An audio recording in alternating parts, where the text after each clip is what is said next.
how ads can change history forever.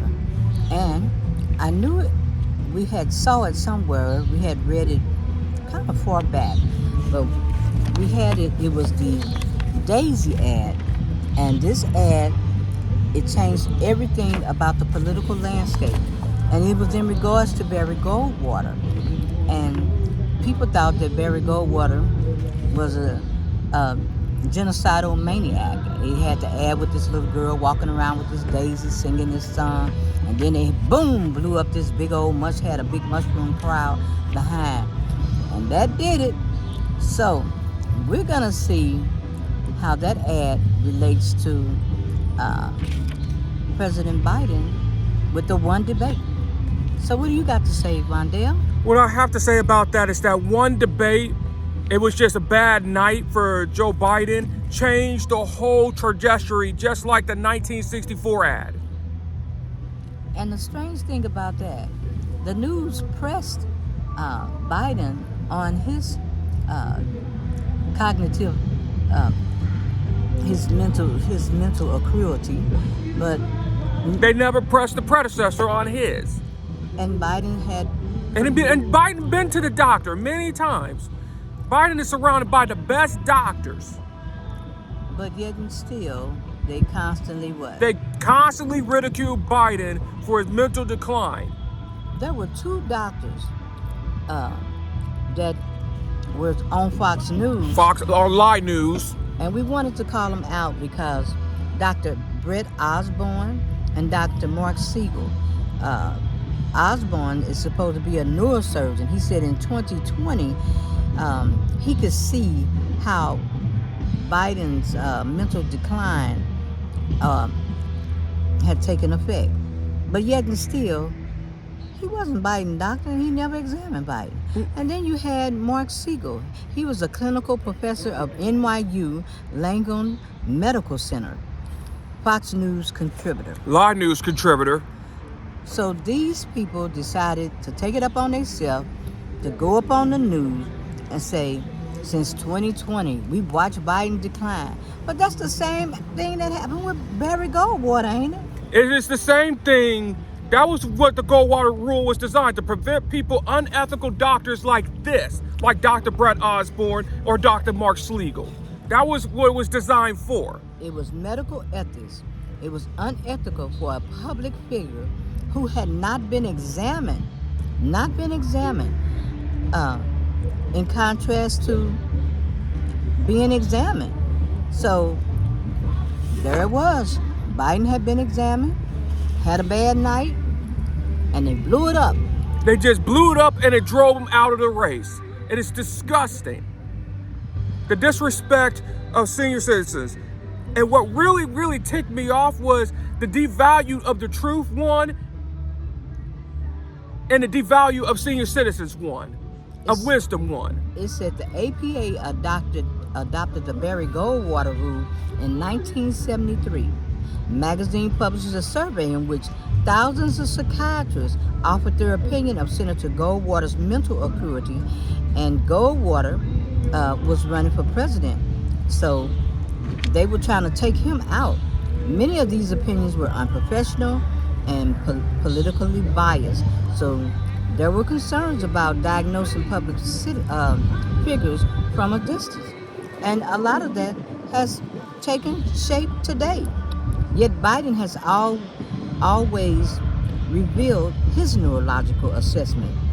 And the predecessor, we don't even know if he had an assessment. We don't even know if the bandage on the ear is real.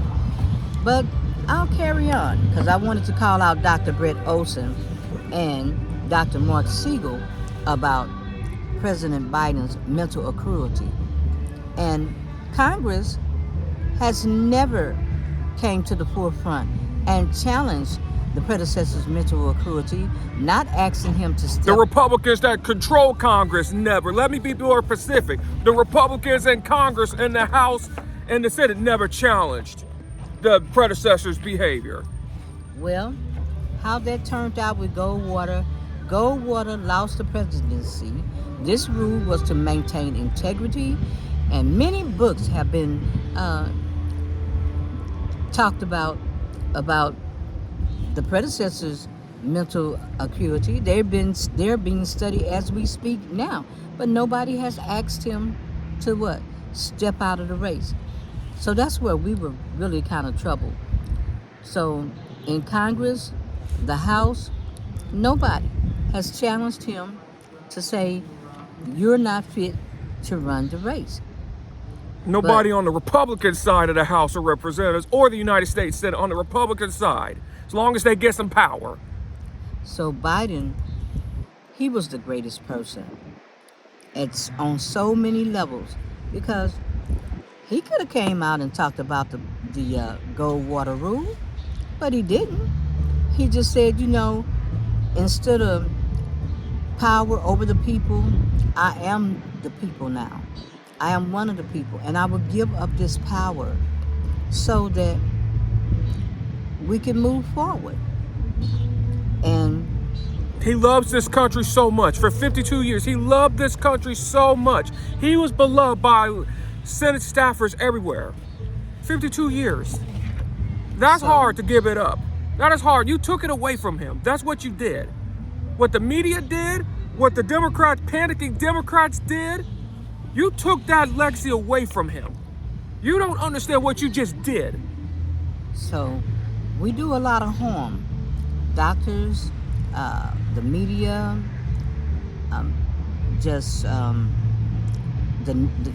news media, the doctors, the delegates, the donors. It was a lot of harm done. And when I had made my live stream the other day, I was truly upset, because I was thinking in my head, I was like, I don't believe this. Nobody's talking about the Goldwater rule. And then the American Psychiatric Association enforces this rule. And then they got doctors on there on live news talking about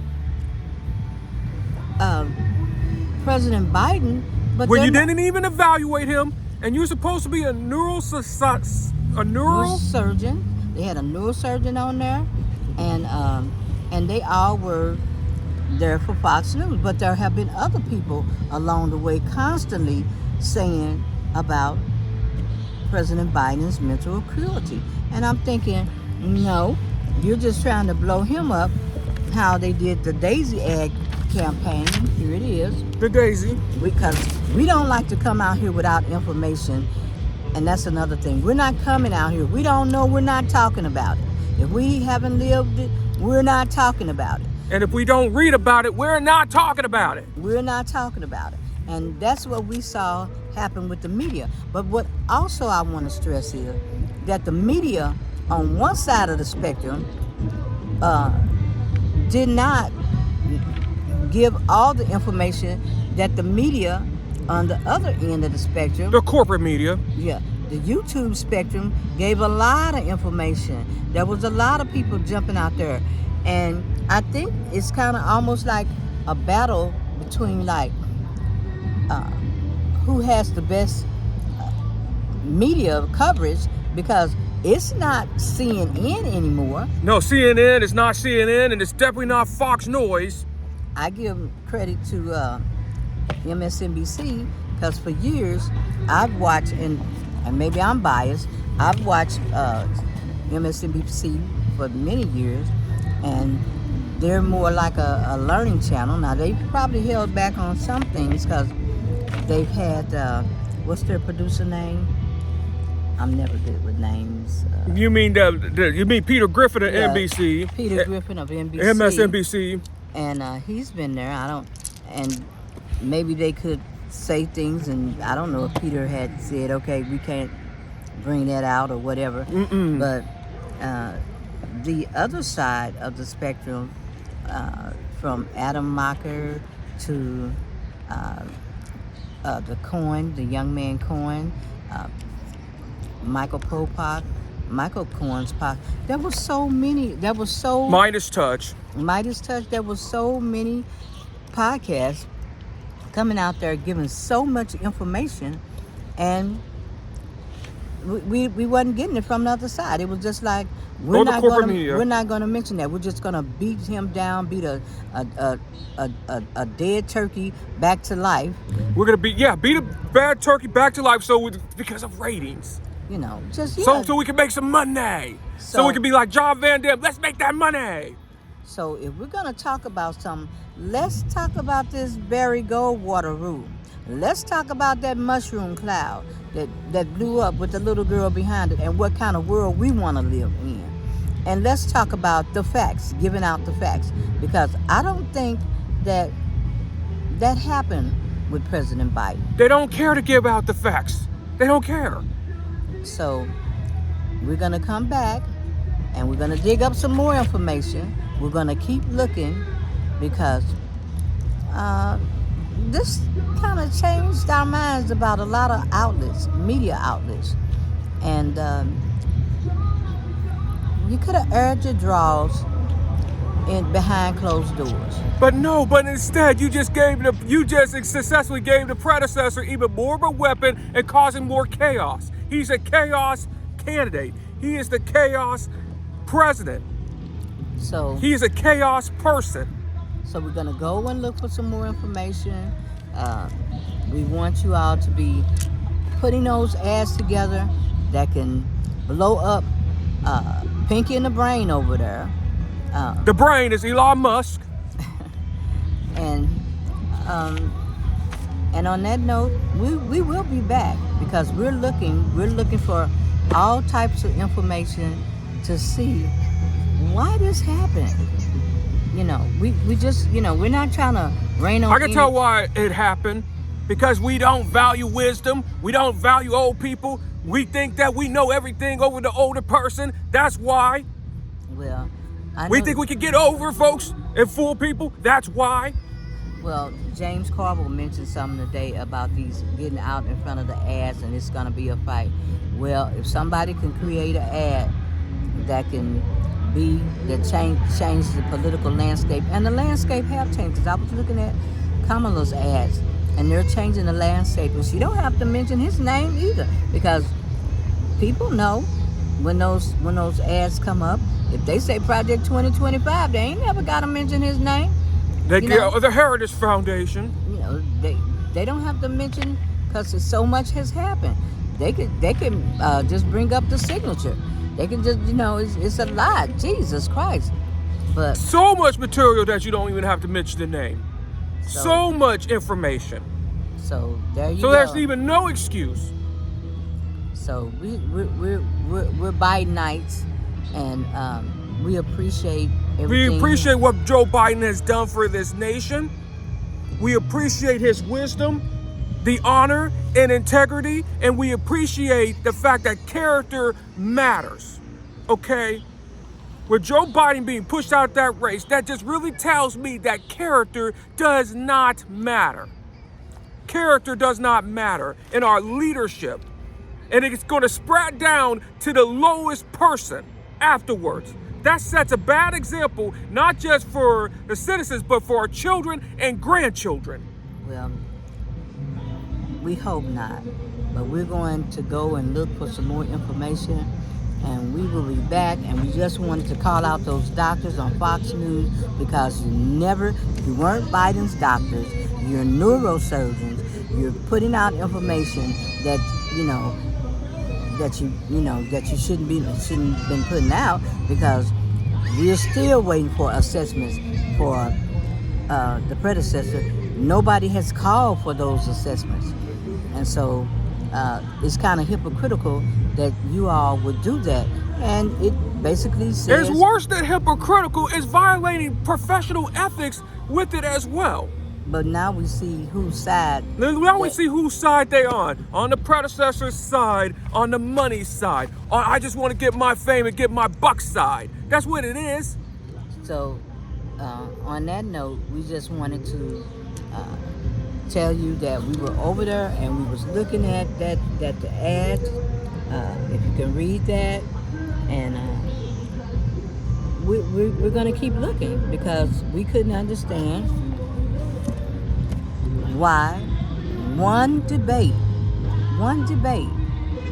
on his mental acuity, it just don't add up. It don't add up. And like I said, the Goldwater rule is out there. Look it up.